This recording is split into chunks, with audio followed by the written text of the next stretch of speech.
Hello friends, मैं शशि एक बार फिर से आप सभी का स्वागत करती हूँ आपके अपने चैनल शशि विद जी की क्लासेस में। कैसे सभी लोग? उम्मीद है कि सभी लोग बहुत अच्छे होंगे और अपनी तैयारी को भी बहुत अच्छा कर रहे होंगे। सो फ्रेंड, जैसा कि आप लोग देख पा रहे हैं, आज हम लोग बात करेंगे इंडियन पॉलिटी यानी भारतीय राज्य व्यवस्था की सेकंड क्लास होने वाली है।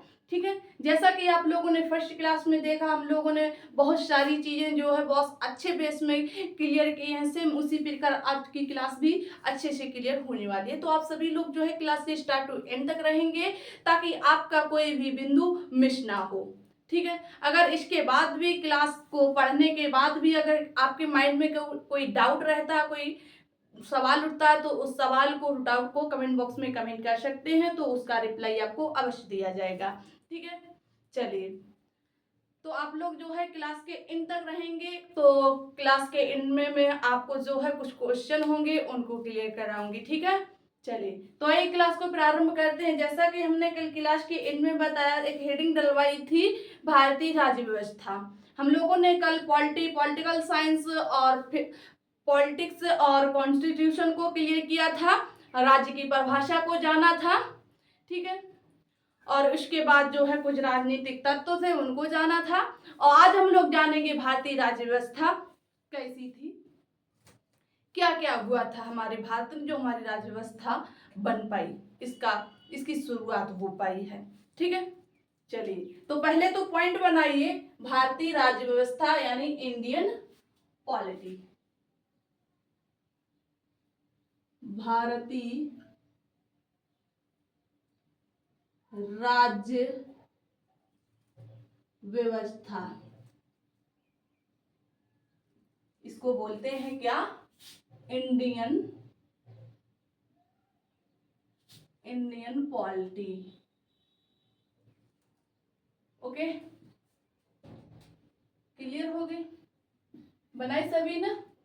चलिए, अब इस पॉइंट को क्लियर करने से पहले जो है हम लोग थोड़ा इतिहास की तरफ चलेंगे ताकि सारे डाउट्स अच्छे से क्लियर होते जाएं। ठीक है, तो ध्यान देना है, भारतीय राज्य व्यवस्था यानी कि भारत में इस व्यवस्था की जो भारत में जो राज्य व्यवस्था थी पहले समय में किस प्रकार की थी और वर्तमान समय में इसको किस प्रकार लाया गया, किस प्रकार इसका निर्माण किया गया। ठीक है, तो पहले हम लोग जो है कुछ इतिहास के पन्नों से कुछ बातें उनको जान लेती हूँ। जैसा कि आप लोग जानते हैं, पहले पूर्व समय में हमारे अपने भारत को सोने की चिड़िया कहा जाता था। क्या कहा जाता था?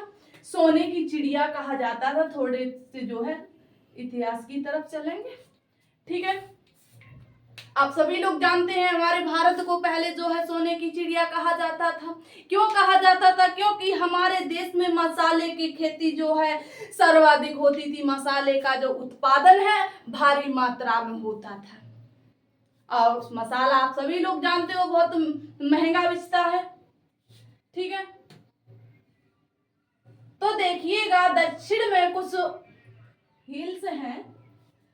यहाँ पर तो एक हिल्स है जिसे बोलते हैं इलायची की हिल्स। इलायची की पहाड़ी, इलायची की पहाड़ी। और यहीं पर जो है एक है अन्नामुड़ी। कौन सी? अन्नामुड़ी पहाड़ी। अन्नामुड़ी पहाड़ी। यहीं पर एक पहाड़ी है नीलगिरी की पहाड़ी। किसकी है? नीलगिरी की पहाड़ी। नीलगिरी की पहाड़ी। यहीं पर जो है इन्हीं हिल्स में जो है यहीं पर इन्हीं राज्यों में जो है मसाला का उत्पादन सर्वाधिक होता है। जैसा कि वर्तमान में भी देखा जाए, अगर पूछा जाए कि सर्वाधिक मसाला उत्पादन राज्य केरल, तो केरल की स्थिति क्या है? केरल यहीं पर बसा हुआ है। ठीक है, क्लियर हो गया? तो बात करते हैं, तो यहाँ पर हमारी पॉलिटी में इसका क्या काम है? तो काम है, ध्यान दीजिएगा, तो मसाला की खेती हमारे भारत में सर्वाधिक होती थी। ठीक है, अब देखिए इस मसाले पर बहुत से लोगों की नजर पड़ी, बहुत से विदेशी लोगों की नजर पड़ी, जिनमें से देखा जाए सबसे पहले पुर्तगाली आए, पुर्तगाली के बाद डच आए, डच के बाद अंग्रेज आए। ठीक है। तो देखिएगा जितने भी लोग आए हैं सभी लोग जो है यूनान से आए हैं, यानी देखा जाए तो पश्चिम की दिशा से सभी लोगों ने भारत में प्रवेश किया है। देखिएगा भारत की जो वास्को डिगामा था जिसने भारत की खोज की है, वह भारत की खोज के लिए नहीं निकला था, वो सिर्फ भारत की खोज के लिए नहीं निकला था, वो सिर्फ भारत से क्या मसाले का व्यापार करने के लिए निकला था। अब उसे भारत की खोज क्यों माना जाता है कि वास्को डिगामा ने भारत की खोज की है? उसे इसलिए माना जाता है कि वास्को डिगामा ने सबसे पहले भारत पर व्यापार किया था। सबसे पहले अगर कोई विदेशी आया था भारत में तो वो वास्को डिगामा था। कब आया था वास्को डिगामा? भारत कब आया था? 1498 में वास्को डिगामा जो है कालीकट में आया था, जिसका स्वागत जो है राजा तिमोरिन ने किया था। ठीक है। तो अगर आपसे पूछा जाएगा कि भारत में प्रथम विदेशी कौन था तो आपको बताना होगा पुर्तगाली कौन था, जिसका नाम था वास्को डिगामा। वास्को डिगामा के बाद इस यहाँ पर फिर आए डच। कौन आए? डच आए। इन्होंने भी भारत से व्यापार किया मसाले का, ये भी मसाला लेके गए। मसाला से इन लोगों को इनके आय से 60% अधिक धन प्राप्त हुआ, यानी लाभ हुआ, प्रॉफिट हुआ। तो इनको क्या हुई, लालसा हो गई कि हम और जाएंगे भारत से मसाला और लाएंगे और अपनी जो आय है इसको बढ़ाएंगे और अपने देश की अर्थव्यवस्था को सही करेंगे, क्योंकि भारत को सोने की चिड़िया कहा जाता था। पहले हम लोग गरीब नहीं थे, गरीब अब भी नहीं है, लेकिन लोग बनाए हैं। ठीक है, चलिए तो देखिएगा पहले कौन आए? पहले तो यहां पर आए थे पुर्तगाल ही आए थे। ठीक है, पुर्तगाल आए। पुर्तगाल के बाद जो है डच आए। डच के बाद आप लोग इतिहास में पढ़ चुके होंगे, पढ़ा भी होगा, डच के बाद अंग्रेज आए, इंग्लिश आए। अंग्रेजों ने ही तो सब कमाल कर दिया, अंग्रेजों ने ही तो भारत को मटिया मोल कर दिया। तो अब हम लोग देखिए बात करते हैं यहाँ पर हम लोगों का जो मतलब इनसे नहीं है, मतलब किनसे? इन अंग्रेजों से, इन ब्रिटिशों से है। ठीक है, इन इंग्लैंड वासियों से है। अब देखिए ये लोग तो व्यापार करके निकल लिए, लेकिन जब ये पता चला किसको, जो ब्रिटिश के निवासी थे, इनको पता चला कि ये जो व्यापारी है ये मसाला भारत से लेके जाते हैं और इन्हें सर्वाधिक लाभ प्राप्त होता है, तो इनको भी लालच बढ़ गया। कहते हैं गोरे लालची थे, बिल्कुल सही कहा था। इनको भी लालच बढ़ गया, इन्होंने कहा नहीं हम भी जाएंगे और भारत से व्यापार करेंगे। ये पहले कब्जा करने के लिए नहीं आए थे, ये भी इन दोनों लोगों की तरह ही भारत से व्यापार करने के लिए आए थे, मसाला की खेती से, यानी मसाला से खेती तो भारत में ही होती थी। ठीक है, तो ये इन्होंने विचार किया कि हमें भी जाना है कहाँ, भारत, क्या करना है, व्यापार करना है। अब देखिए ब्रिटिश में इनकी एक महारानी थी जो वहां की राजा हुआ करती थी, यानी कि जो मुख्य थी, जैसे हमारे यहाँ राष्ट्रपति होते हैं वैसे इनके यहाँ महारानी हुआ करती, महाराजा हुआ करते हैं, क्योंकि इनका जो है नियम, जो कानून है, इनका जो संविधान है प्रथाओं के आधार पर चलता है। हमने आपको कल की क्लास में बताया था। ठीक है, तो इनकी एक महारानी थी, उनका नाम था एलिजाबेथ प्रथम। कौन थी? एलिजाबेथ प्रथम थी। एलिजाबेथ प्रथम ब्रिटिश की महारानी थी। कौन थी?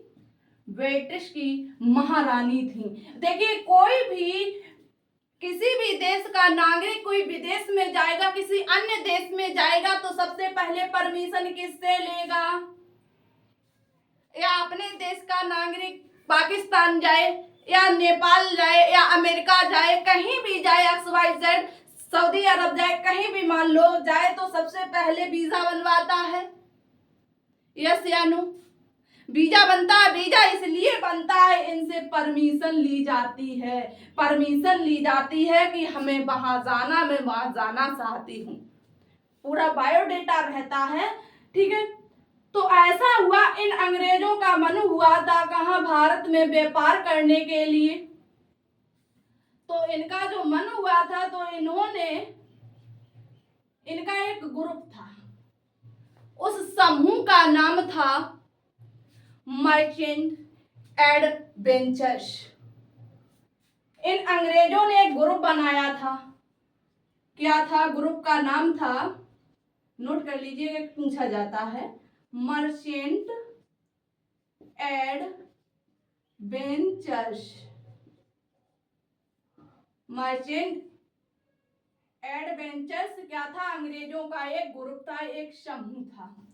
ये समूह ही महारानी एलिजाबेथ के पास आया और इसने कहा, मैडम, मैं भारत से व्यापार करना चाहता हूं। मैं भारत से मसाले की जो फसल है उससे व्यापार करना चाहता हूं। तो महारानी एलिजाबेथ जो थी, उन्होंने कहा ठीक है। इस ग्रुप का नाम आपको याद हो गया, क्या नाम है? इस ग्रुप का नाम है मर्चेंट एडवेंचर्स। ठीक है, इतना क्लियर हो गया। तो इन्होंने किससे कहा? एलिजाबेथ से कहा कि मैं भारत से क्या करना चाहता हूँ, व्यापार करना चाहता हूँ, और वहां से जो है अपने देश की आर्थिक स्थिति को कुछ सुधारना चाहता हूँ। तो ये बात तो एलिजाबेथ को अच्छी लगी। तो एलिजाबेथ ने स्वीकृति तो दे दी, कहा हाँ ठीक है कर लो। बट एक प्रॉब्लम थी, एलिजाबेथ ने सिर्फ स्वीकृति दी थी सन 1599 में। 1599 में एलिजाबेथ ने स्वीकृति दी थी कि जाओ तुम भारत से व्यापार कर लो। ठीक है, तभी इसी समय एलिजाबेथ ने व्यापार करने के वास्ते एक रॉयल एक्ट बनाया सन 1600 में। सन 1600 में एक रॉयल एक्ट बनाया। क्या बनाया? रॉयल एक्ट बनाया। इस रॉयल एक्ट में एलिजाबेथ ने कहा, ये जो रॉयल एक्ट बनाया है, इस रॉयल एक्ट में एलिजाबेथ ने कहा कि आप भारत से जो व्यापार है सिर्फ 15 वर्ष के लिए कर सकते हो। कितने वर्ष के लिए बताया? इन्होंने सिर्फ जो है 15 वर्ष का ही टाइम दिया कि आप लोग जो है भारत से सिर्फ और सिर्फ 15 वर्ष तक ही व्यापार कर सकते हो। इसके बाद आप भारत से व्यापार नहीं कर सकते हो। इन्होंने इस बात को स्वीकार कर लिया और भारत चले आए और इन्होंने यहाँ पर व्यापार किया। लेकिन सन 1609 में एक व्यक्ति थे जिनका नाम था जेम्स प्रथम। ये महारानी थी एलिजाबेथ प्रथम, ये ब्रिटिश की महारानी थी। और जो जेम्स प्रथम थे, ये ब्रिटिश के क्या थे? महाराजा थे। कौन? जेम्स प्रथम। जेम्स प्रथम जो थे, ये ब्रिटिश के महाराजा थे। तो इन्होंने इस एक्ट को अनिश्चित समय के लिए कर दिया। जो महारानी एलिजाबेथ ने 15 वर्ष के लिए, 15 ईयर के लिए छूट दी थी, वही जेम्स प्रथम ने सन 1609 में अनिश्चित काल के लिए कर दिया। कब तक कर दिया? कि आप जब तक चाहो तब तक भारत से व्यापार कर सकते हो। अनिश्चित समय के लिए कर दिया। ठीक है, तो भारत जो अंग्रेज थे कहाँ आ गए? अंग्रेज जो है हमारे भारत में आ गए। कब आए थे आपको पता है? सन 1600 में। और सन 1600 में ही 1599 में ही इन्होंने एक कंपनी स्थापित की थी। किसके आदेश पर? तो आपको बताना होगा एलिजाबेथ प्रथम के आदेश पर अंग्रेजों ने मर्चेंट एडवेंचर्स के जो ग्रुप था, इसने एक कंपनी स्थापित की थी। उस कंपनी का नाम था ईस्ट इंडिया कंपनी। क्या नाम था? East India company. किसके आदेश पर बनाई गई थी?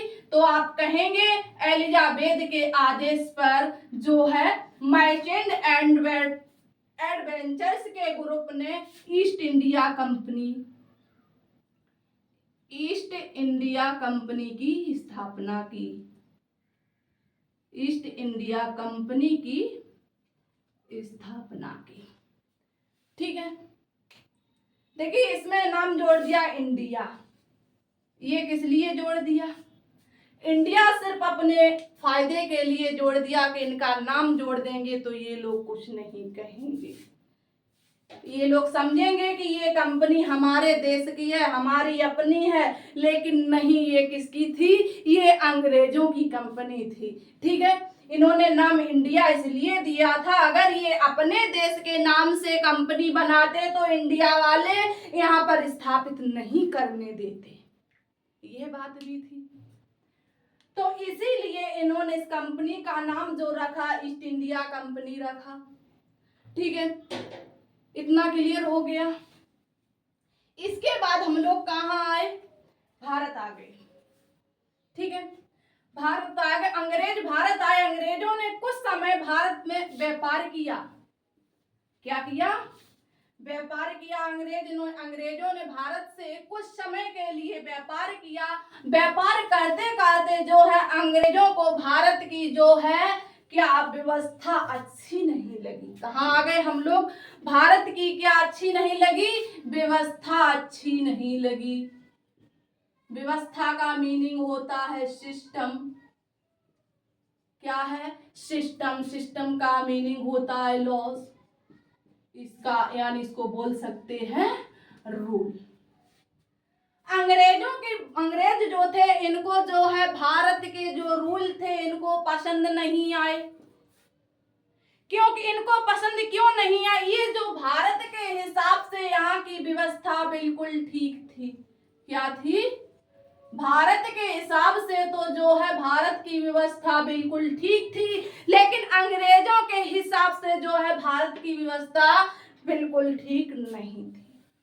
क्योंकि हमने आपको कल की क्लास में बताया था, वहां पहले ही यूनानी हो गए, अन्य लोग हो गए, जैसे अरस्तु है, प्लेटो है, सुकरात है। इन लोगों ने वहां की व्यवस्था को यानी कि वहां पर पॉलिटिकल साइंस पहले ही स्थापित कर दी थी। पॉलिटिकल साइंस को वहां पहले ही बना लिया था कि वहां इन नियमों को पहले ही बना लिया गया था, लेकिन भारत में ऐसी कोई व्यवस्था नहीं थी।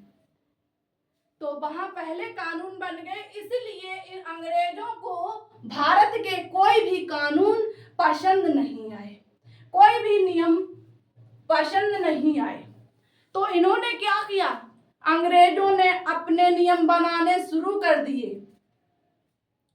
सिर्फ अपने फायदे के लिए कानून बनाए। देखना कौन कौन से कानून बनाए हैं। सिर्फ अपने, देखिए इन्होंने कौन कौन से अपने फायदे के लिए कानून बनाए। चाहे देखिएगा बक्सर का युद्ध देख लीजिएगा, प्लासी का युद्ध देखिएगा, तराइन का युद्ध कोई भी युद्ध अगर आप देखेंगे इनसे संबंधित, तो इन्होंने सिर्फ अपना फायदा ही देखा है। ठीक है, तो इन्होंने देखिएगा 1764 से अपने कानून बनाने शुरू कर दिए, अपने लॉ शुरू कर दिए। क्या किया? अपने कानून बनाना शुरू कर दिए। ठीक है, इसके बाद इन्होंने 1773 का रेगुलेटिंग एक्ट देख लीजिएगा। 1773 का रेगुलेटिंग एक्ट। 1773 के बाद इन्होंने एक और एक्ट बनाया 1784 का। 1784 के बाद एक एक्ट और बनाया 1813 का। 1813 के बाद 1833, 1833 के बाद 1835, 1835 के बाद इन्होंने फिर एक नियम बनाया 1861, 1861 के बाद इन्होंने फिर एक नियम बनाया 1892, 1892। फिर इसके बाद इधर और देखिएगा इन्होंने कितने कानून बनाए सिर्फ भारत को अपने कब्जे में लेने के लिए। ठीक है, 1892 के बाद जो 1892 के बाद इन्होंने फिर एक कानून बनाया सन 1909 ईस्वी में। 1909 ईस्वी के बाद फिर इन्होंने एक कानून बनाया 1919। ठीक है, फिर इसके बाद इन्होंने एक और कानून बनाया, एक कानून था सन 1919 में कौन सा अधिनियम लाए थे ये लोग? चेम्सफोर्ड अधिनियम, माइनेमिंटो एक्ट 1909 में आया था। 1919 में चेम्सफोर्ड अधिनियम, जिसको रॉलेट एक्ट कहा गया, यानी काला कानून कहा गया है। ठीक है, इसके बाद आता है 1935 का भारतीय शासन अधिनियम। इसके बाद आता है सन 1946 का। इसके बाद फिर बनता जाके हमारा अपना 1900 भारतीय स्वतंत्रता अधिनियम। ठीक है, ये कानून सिर्फ अपना था, इसमें भी अंग्रेज शामिल थे, ये नहीं है कि अंग्रेज शामिल नहीं थे। ये नियम जितने भी इन्होंने ये कानून बनाए थे सभी जो है अंग्रेजों ने अपने फायदे के लिए ही बनाए थे, ये दूसरों के फायदे के लिए नहीं थे। आप सोचिएगा, तुम्हारे घर में तुम्हारा अपना कानून ना चले, किसी और का कानून चले तो आपको कैसा लगेगा? अच्छा लगेगा या खराब लगेगा? बुरा लगेगा ना। सेम उसी प्रकार हमारे अपने सभी देश के नागरिकों के साथ हो रहा था, पूरे भारतवासियों के साथ हो रहा था। यहाँ पर जितने भी कानून थे ये सब अंग्रेजों के द्वारा बनाए गए थे। ठीक है, इन कानूनों को इन कानूनों को बनाने के बाद जो है अंग्रेजों ने भारत को अपना गुलाम बना लिया। अब गुलाम तो हो ही गए हैं, जब सब कानून किसके हैं? अंग्रेजों के हैं। हमें पानी पीने तक की अनुमति अपने आप से नहीं है कि हम बिना पूछ के पानी पी लें, ना बिना पूछ के खाना खा लें। तो ये कैसी आजादी? आजादी तो नहीं कहेंगे। तो अंग्रेजों ने से अपने नियम बनाकर अपने भारतवासियों को क्या किया? गुलाम बना लिया।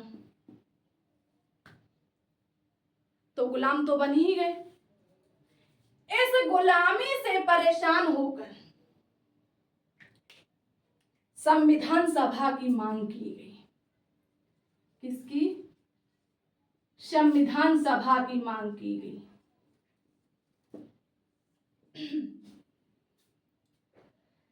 आप पढ़े देखिए, अगर आपके यहाँ कोई आए, कोई बाहर या जिसे आप नहीं जानते हो, आपके घर आए, आप कुछ दिन उसके हुक्म आपको अच्छे लगेंगे, उसके ऑर्डर कुछ दिन अच्छे लगेंगे। ठीक है, आप कुछ दिन अच्छे जब वो लगातार आप पर अत्याचार करता जाएगा, आपको कैसा लगेगा? आपको लगेगा कि नहीं, हम इसे यहाँ नहीं टिकने देंगे। तो इसी प्रकार भारतीयों में आक्रोश आ गया, भारतीयों में गुस्सा आ गई, उन पर यह गुलामी सहन नहीं हुई। तो इसी गुलामी को खत्म करने के लिए इन भारतवासियों ने संविधान सभा की मांग की थी। अब हम लोग आ गए हैं अपने पॉइंट पर लौट के। ठीक है, तो अब आप लोग जो है नेक्स्ट पॉइंट बनाइएगा संविधान सभा, और हम लोग नेक्स्ट डे से जो है कंटिन्यू सभी टॉपिकों को इसी प्रकार करते हुए चलेंगे, बहुत अच्छे से करते हुए चलेंगे। ठीक है, चलिए, तो आज की क्लास यहीं तक। आप लोग बताना जरूर जितना बताया गया आपको समझ में आया या नहीं। चलिए, बताना जरूर है। ठीक है, और अपनी तैयारी को अच्छे से करते रहिएगा। नोट्स तो जरूर तैयार करते हुए चलना है, क्योंकि अपने नोट्स बेस्ट होते हैं। हमें तो ऐसा लगता है कि अपने हाथों से बनाए गए नोट्स वेरी बेस्ट। ओके, चलिए डन किया जाए। बहुत अच्छे, फिर मिलते हैं हम लोग नेक्स्ट क्लास में नेक्स्ट डे। तब तक के लिए धन्यवाद।